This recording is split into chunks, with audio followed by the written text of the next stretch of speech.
لە کۆتا یاریەکانی هەفتەی 12 خولی نایابی کوردستان برایەتی لەسەر یاریگاکەی خۆی میوانداری سۆرانی کردو و بە زەحمەت لێی بردەوە و گەڕایەوە بۆ ڕێچکەی سەرکەوتنەکان. سەرەتا یاریەکە 20 خولەک دواکەوت بەهۆی بارینی باران و کۆبوونەوەی ئاو لە نێو یاریگا.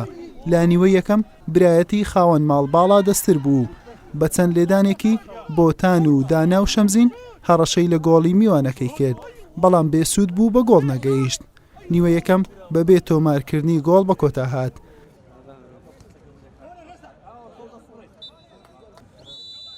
لا نیوەی دوم برایەتی بە درێسی سپی هاتووە نێو یاریگا و سۆرانیش بە هەمان ڕنگ.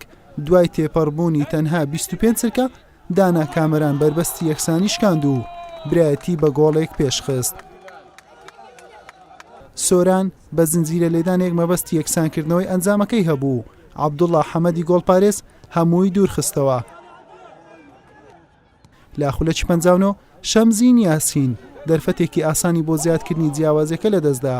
هەردوویانە بە دوای گۆڵی زیاترەوە دەگەڕان و هەوڵەکانیان سڕ کردبووە، بەڵام یاریەکە بە گۆڵێکی بێوەڵام بە سوودی برایەتی خاوەن ماڵ بە کۆتا هات. الحەمدوللا پیرۆزبایی لە یاریزانەکان بە تایبەت و دەستێک کارجیێن ڕوویان دەرە خۆشەویستەکان سێ خاڵی زۆر گرنگمان بەدەستینا لە ڕۆژەکی کوبڵێ ڕەش، سێ خاڵی زێڕی لە ڕۆژەکی ڕەش.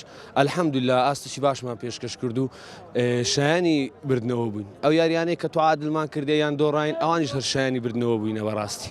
الحەمدوللا سەرەتا گەیمی یەکەم تیمەریەکە ینی لەبارنەوە بوو ئێمە، بەڵام لەی شۆتی دوم چەندەی فۆرسمان هەبوو کە هەر نەبا دەبێت تعادلمان هێنابەوە، بەڵام بێتەرکیزی یارزانەکان و شەواشی یارزانەکان و زەختی ئەو زمۆر بەسە یارزانەکانەوە وای کرد کە ئێمە ئەمڕۆ تووش شکست بین.